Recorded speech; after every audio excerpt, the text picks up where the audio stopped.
চলে এসেছি আজকে লাঞ্চের মেনুর ভিডিও নিয়ে। তো চলো এক এক করে তোমাদের সাথে শেয়ার করি আজকে লাঞ্চের মেনুতে কি কি ছিল।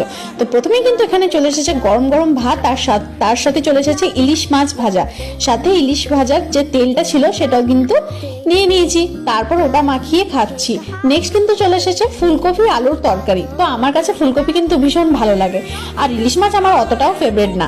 তারপরেই কিন্তু চলে আসছে, এটা হচ্ছে শুক্তো করা হয়েছিল, কাঁচকলা, আলু, বেগুন, করলা এইসব দিয়ে কিন্তু শুক্তোটা করা হয়েছিল, বড়ি কিন্তু অ্যাড করা হয়নি। আর এই যে দেখো ইলিশ মাছটার পেটে কিন্তু ডিম ছিল। মাছের ডিম খেতে আমার ভীষণ ভালো লাগে। তারপরে কিন্তু চলে এসেছে ইলিশ মাছ ভাপা। ও ইলিশ মাছ ভাপাটা কিন্তু দারুণ হয়েছিল, তোমরা তো দেখতেই পাচ্ছ। তো এগুলোই ছিল আজকে লাঞ্চের মেনু। আই হোপ তোমাদের আজকের ভিডিওটা ভালো লেগেছে। ভালো লাগলে লাইক করে দাও, চ্যানেলে নতুন হলে সাবস্ক্রাইব করে দাও, আর ফেসবুক থেকে দেখে থাকলে পেজটাকে ফলো করে নাও। তো চলো আমি কাল ফিরে আসছি একটা ব্র্যান্ড নিউ ভিডিওর সাথে। ততক্ষণের জন্য সকলকে tata and thanks for watching.